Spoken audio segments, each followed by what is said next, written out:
Olá, sou a Juvândia Moreira, nós estamos começando mais um Momento Bancário e hoje nós vamos falar sobre a negociação que aconteceu entre os trabalhadores e a FENABAN e também sobre o Dia do Bancário.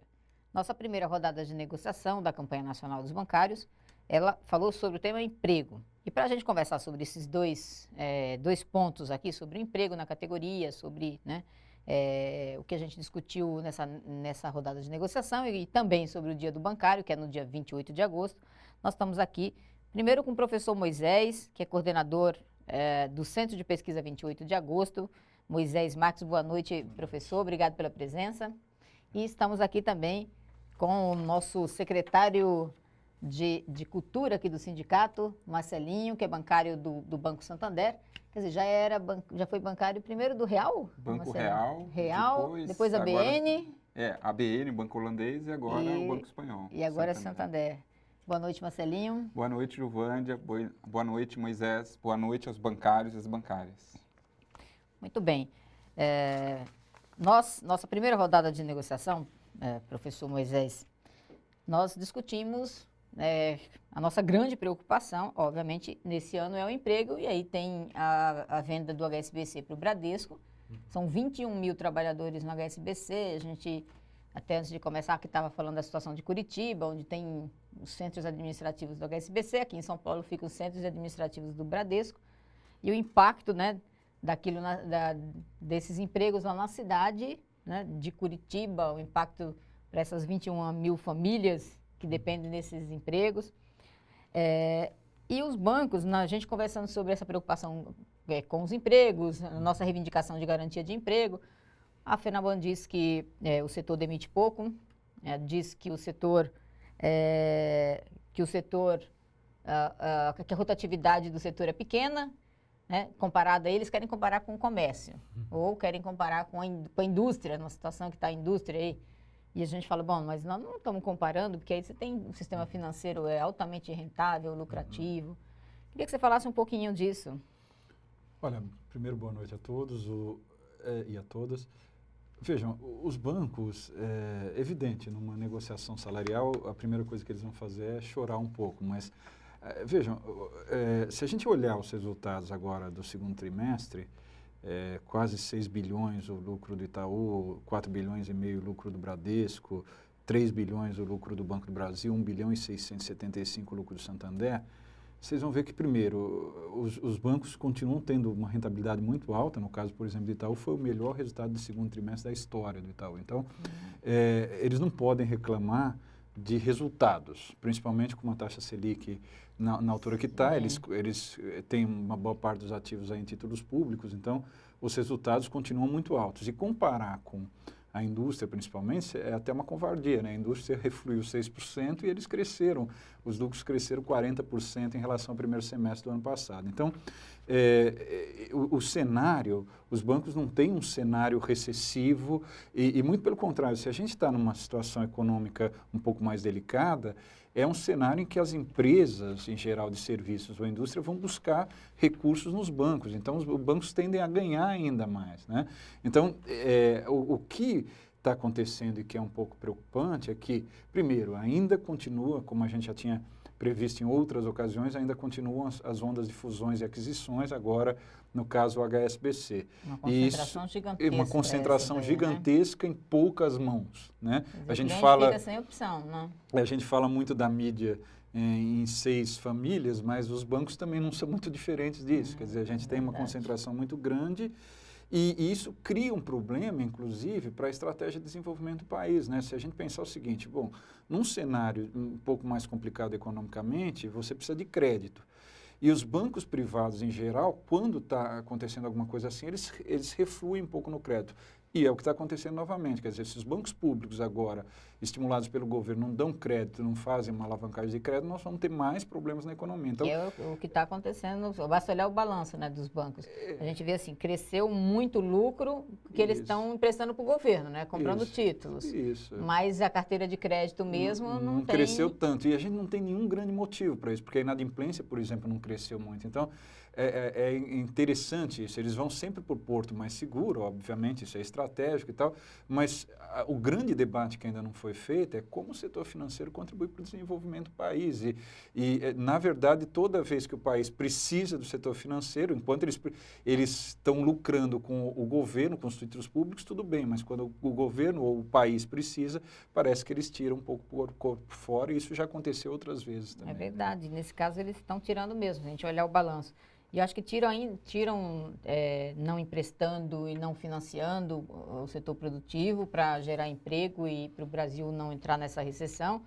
Tiram demitindo, porque aí eles aproveitam para, como estão investindo e ganhando dinheiro com títulos, aproveitam para reduzir o quadro, né? São 3 mil postos de trabalho eliminados já esse ano. E tinha um dado que eles disseram na mesa que eles não demitem muito, que imagina, os bancos não demitem muito, a demissão é pequena. E aí nós colocamos um dado que é dado do CAGED, está claro lá, é público, né? Que de janeiro de 2012 até junho de 2015, o setor financeiro, o setor bancário eliminou 22 mil postos de trabalho. Se você tirar a Caixa Econômica Federal, que foi a única que contratou nesse período. Pois é. É um tamanho do HSBC, né? Pois é, o tamanho do HSBC e parece, a princípio, injustificável, a não ser que a gente olhe uma outra coisa, né? A estratégia dos bancos é tornar o banco cada vez mais digital. Se as pessoas acompanharam, por exemplo, o que houve no CIAB da Febraban em 2015, foi um pouco nesse sentido, né? Vamos transformar os bancos em plataformas digitais. E se a gente olhar o que está acontecendo, por exemplo, 70% hoje das transações bancárias são feitas por mobile, né, por celular e por internet. A agência já responde por menos de 10%, o que é um índice até inferior aos Estados Unidos. Quer dizer, então, o banco está se transformando tecnologicamente, ninguém aqui é contra a tecnologia, mas isso vem em detrimento, primeiro, do emprego, mas, em segundo lugar, a gente tem feito pesquisas aqui no Centro de Pesquisa 28 de agosto, não está diminuindo, pelo contrário, estão aumentando as reclamações contra os bancos e principalmente no quesito atendimento. Então, veja, o banco está lucrando mais, o custo por transação bancária, dados da própria Febraban, que era 28 centavos há 5 anos, está em 19 centavos, caiu 32%. Os lucros aumentaram 40% e a gente não tem uma contrapartida social para esses lucros. Então, acho que está na hora de começar a discutir com a sociedade seriamente para que os bancos existem? Ok, eles existem para fazer intermediação financeira, mas e quando a gente precisa, e em termos de emprego, em termos de desenvolvimento do país, que papel que eles de fato desempenham? E eles dizem na mesa de negociação, a resposta deles à nossa reivindicação de garantia de emprego, de que eles cumprem o seu papel social e de que, né, de cumprimento de jornada, porque também é outro, você vê os bancos burlando o trabalho o tempo todo. A nossa jornada é de 6 horas, mas 70% da categoria trabalha 8, né? 70%. Eles não estão demitindo, mas eles eliminam praticamente um HSBC em 3 anos e meio. E vivem nas propagandas dizendo que tem responsabilidade social. O país precisando de crédito, eles vão lá e diminuem o crédito, né? E aumentam as tarifas bancárias, taxas de juros. Marcelinho, você veio de um banco que passou por muitas fusões, um processo de concentração bancária, viveu isso, né? Exatamente. E o resultado disso, queria que você falasse um pouco do resultado disso aí, né? O Santander foi um banco que, quando comprou o Banespa, a gente ainda conseguiu fazer um acordo de garantia de emprego. Mas, depois disso, todo ano vem um processo de demissão, né? Exceto esse ano que está contratando, mas nos anos anteriores demitiu bastante. Demitiu bastante, né? Comprou o Banespa, né? Graças à mobilização... Comprou bem barato, hein? Diga-se de passagem. Diga-se de passagem, foi o governo brasileiro daquela época, né? Entregou de bandeja o Banespa, que era um banco importante do estado de São Paulo, né? De graça para um banco estrangeiro, né? E, naquele momento, os trabalhadores mobilizados do Banespa conseguiram um acordo, este acordo, Giovanni, de estabilidade, né? Um acordo que previa a garantia do emprego, mas depois deste período, foi um período importante para que os trabalhadores banespianos pudessem se aposentar, o Santander comprou outros bancos, né? E até o momento comprou o Banco ABN, que aqui no Brasil, né, trabalhava com o Banco Real. E hoje, se nós olharmos para o Banco Santander, o Banco Real, em 2008, Giovânia, no final de dezembro, Moisés, tinha 33.004 funcionários. Lembro exatamente o número de funcionários. Hoje não deve ter mais de 10.000 bancários oriundos do Banco Real, né? E o Banco Real tinha um público até jovem. Era jovem e o volume de demissões em curto espaço de tempo é impressionante, né? Então a gente viveu isso, né? E o que garante que a gente possa avançar nessa discussão do emprego, da perspectiva de carreira profissional, é, sem dúvida, a participação dos bancários, das bancárias em nossas assembleias. Por isso que a gente vai para os locais de trabalho, dialogar com os trabalhadores, chamando esses trabalhadores a participarem da nossa campanha. Com mobilização, com certeza, Giovânia, a gente pode avançar na mesa de negociação, mas os bancários precisam participar. Mas deixa eu te perguntar uma coisa. Outra discussão que nós fizemos na nossa mesa, lá no setor, é sobre a rotatividade, que apesar de que os bancos alegam sempre que tem uma rotatividade menor que os outros setores, mas nós não estamos comparando com os outros setores, porque estão falando de um setor que mais lucra, né, que ganha muito dinheiro e que, portanto, tinha a obrigação de dar esse retorno para a sociedade. E eles alegam o seguinte: a rotatividade não é usada para reduzir salários e custos. O que você diz sobre isso? Olha, a rotatividade pode reduzir custos? Olha, pode.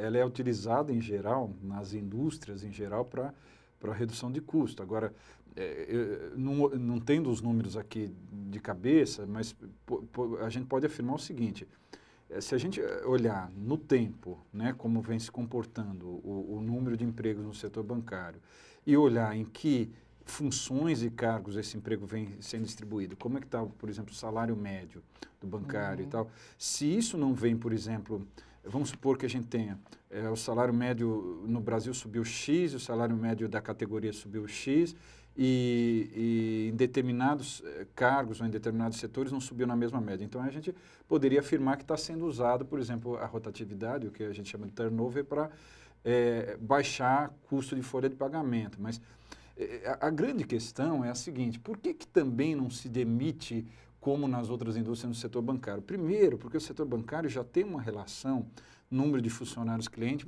relativamente baixa.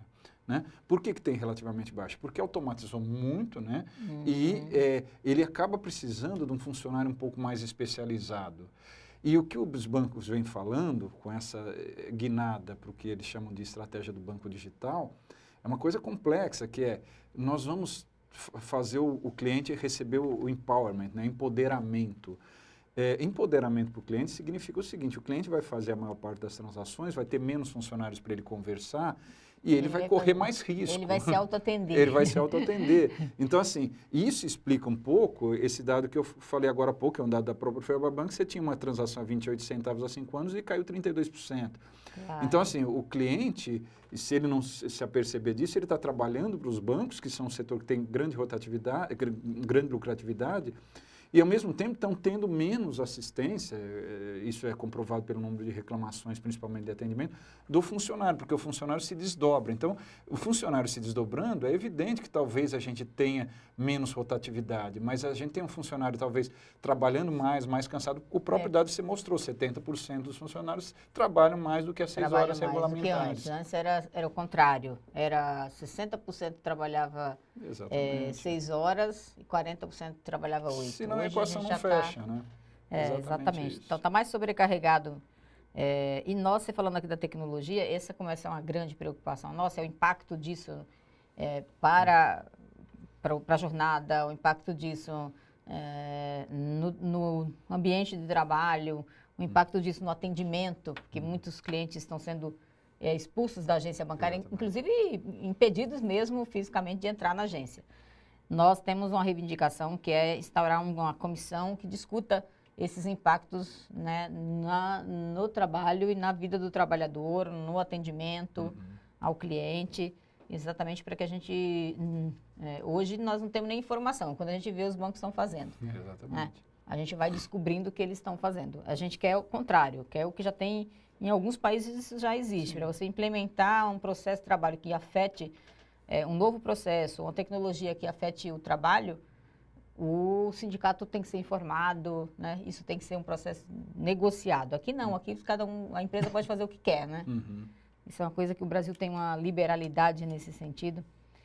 Bom, e a gente vai fazer um pequeno intervalo, já já a gente volta. Vamos também saber um pouquinho mais sobre o dia do bancário, né? Isso mesmo. Moisés já foi bancário, né? Daqui a pouco a gente volta.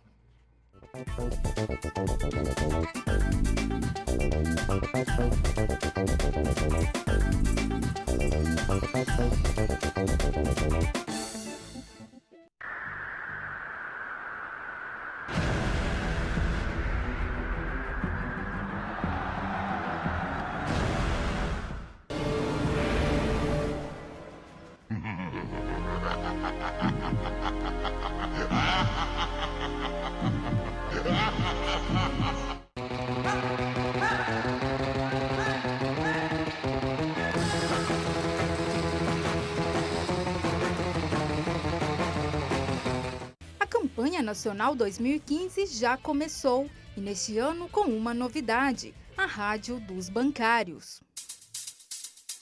Rádio dos Bancários, sempre perto de você. Esse veículo itinerante estará em pontos estratégicos da cidade na campanha dos bancários. Mais um canal de comunicação que vai levar notícias sobre o mundo do trabalho, entrevistas, entretenimento e informações sobre a mobilização da categoria. Rádio dos Bancários, na luta. Com você.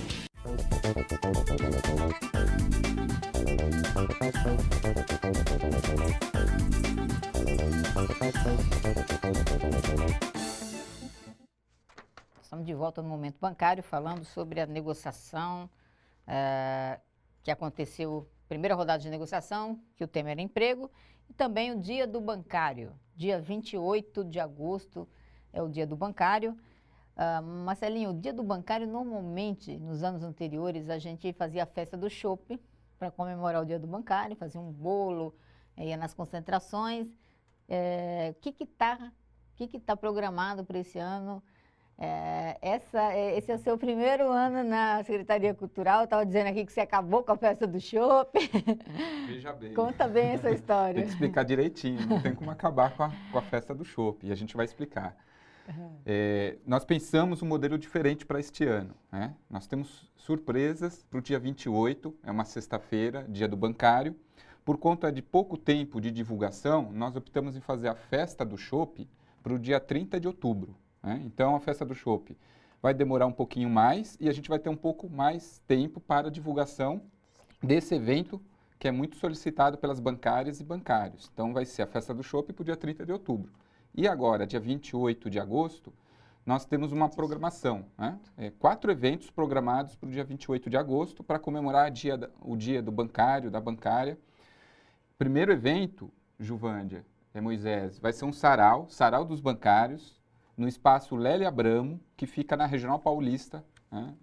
Próximo ao metrô, do lado do metrô Brigadeiro. Né? Então, vai ter poesia, vai ter dança, vai ter um sarau, música. Você já preparou a sua poesia? Eu estou me preparando. Tem que se preparar para declamar a poesia. Mas é os bancários se apresentando. A ideia e a proposta é essa, né? As bancárias, bancários, artistas que têm muito talento na categoria possam se apresentar. Então, é o sarau dos bancários. Além disso, nós também programamos na Praça do Patriarca, junto com o Cine B, que é um projeto nosso, dos bancários, o Cine Solar, né? Que vai dialogar com esse momento importante que também acontece no Brasil e no mundo todo, que é o debate sobre o meio ambiente. Então, vai ter o Cine Solar, né? Que é um veículo que capta energia solar, então, produz sua própria energia e vai, durante esse evento, vai apresentar curtas, né? Curtas na Praça do Patriarca para a população e para os bancários que vão participar desse evento, ao ar livre, né? Na praça, cinema na praça. Né? Então, são curtas sobre a temática do meio ambiente. Né? Além disso, aqui no Café dos Bancários tem um show especial, né? Então, também tem a opção do Café dos Bancários, que é muito conhecido pela categoria.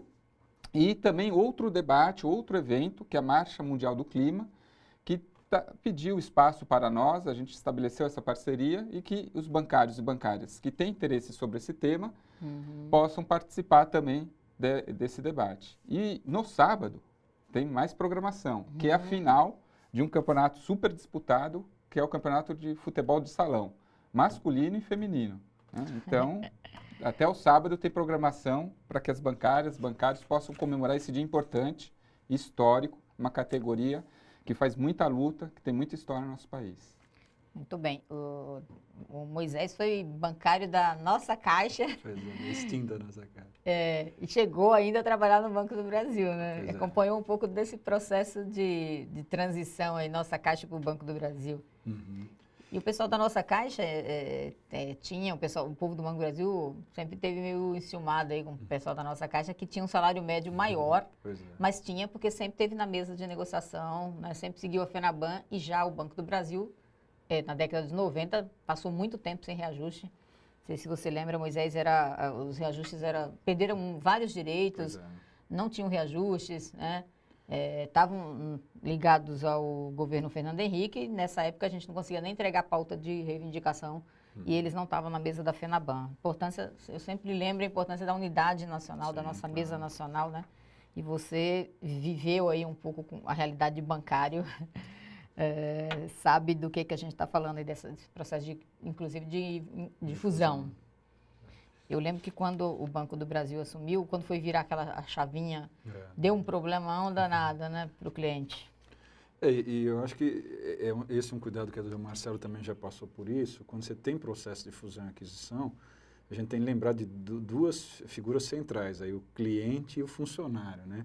O cliente porque ele precisa ter um norte nesse processo, ele precisa saber que ele vai ter pelo menos um atendimento condizente com o que ele tinha antes. E o funcionário, porque, como você disse, todo processo tem essas diferença de cultura organizacional, diferença salarial. E se a gente não faz um processo bem estabelecido, a gente corre um risco danado de ter depois uma formação quase de um Frankenstein, né? Você põe gente de áreas diferentes, com pensamentos diferentes, e depois geralmente sobra para um dos lados. Como disse o Marcelo, quer dizer, você tinha um banco com 30 mil funcionários, você tem 10 mil. O Banco Real, eu me lembro bem, eu fazia esse tipo de acompanhamento no banco, o Banco Real tinha 68% dos clientes defendiam a marca do Real.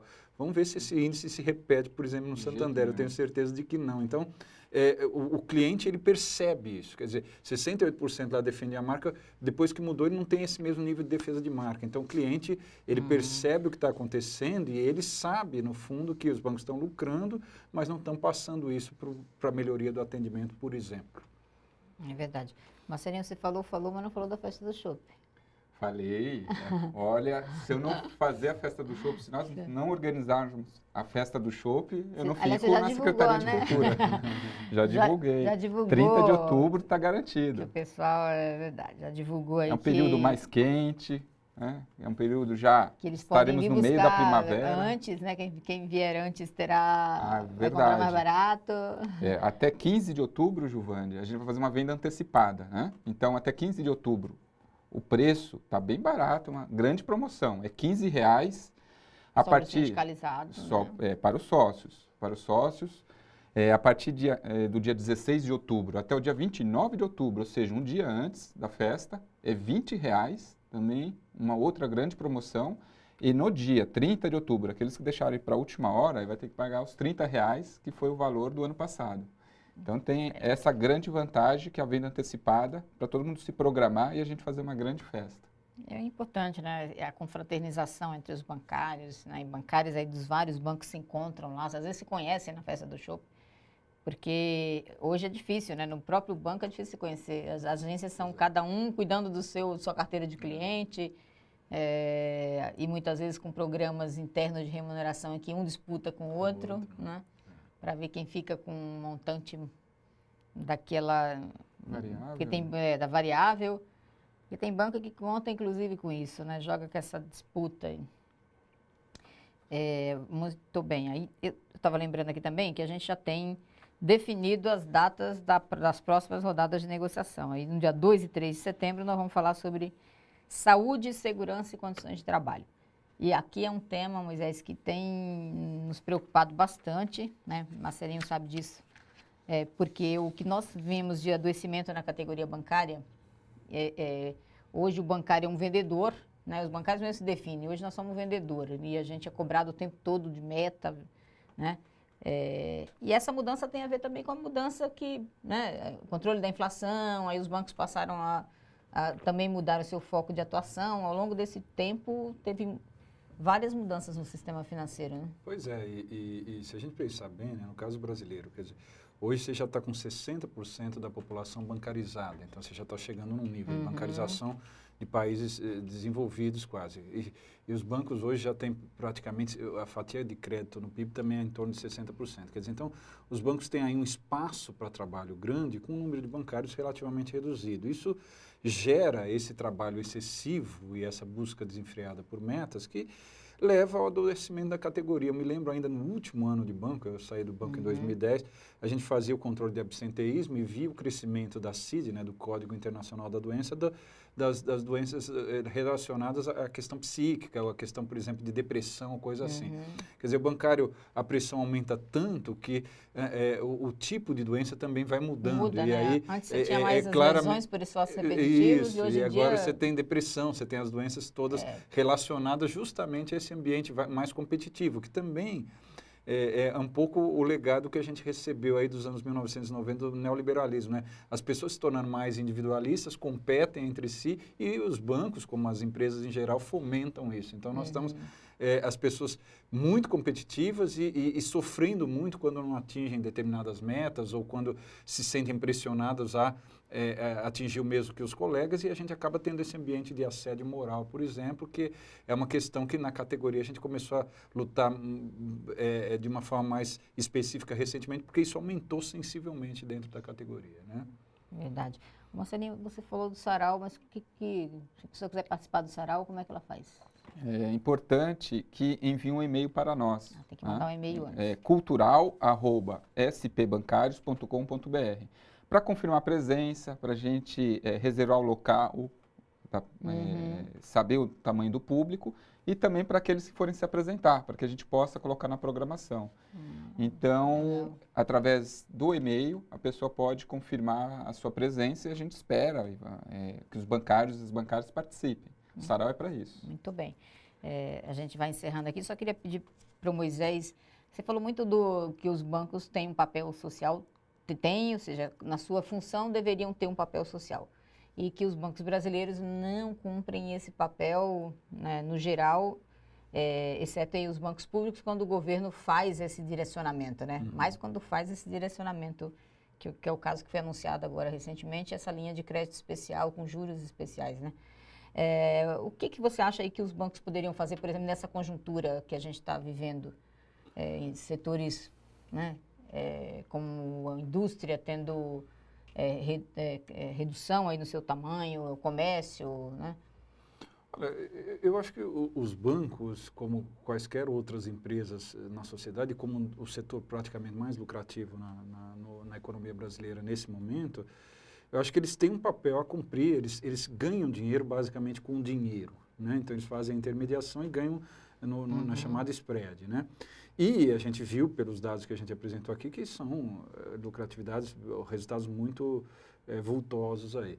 Eu acredito que num momento de dificuldades econômicas do país, é o papel dos bancos, é dar crédito, é tentar melhorar um pouco as condições desse crédito, melhorar as taxas de juros, as taxas finais, melhorar um pouco a análise do risco dos clientes para conseguir, porque no Brasil a gente vive um problema gravíssimo, quem mais precisa é quem menos tem acesso. Então, por exemplo, fomentar microcrédito, fomentar crédito àquele pequeno empreendedor ou a pessoa física, e a gente vê o crédito sendo dado sempre para os mesmos, para as grandes empresas, que são as grandes empresas que criam problemas aí diversos, e a gente acaba vendo isso depois nos jornais. Então, acho que está na hora de olhar um pouco, olha, o que a gente quer para o país e como é que os bancos que lucram tanto podem atuar numa estratégia concertada, seja com o governo, seja com a sociedade, com ambos, mas concertado no sentido de fazer o país crescer num momento que a gente vive uma situação um pouco mais delicada.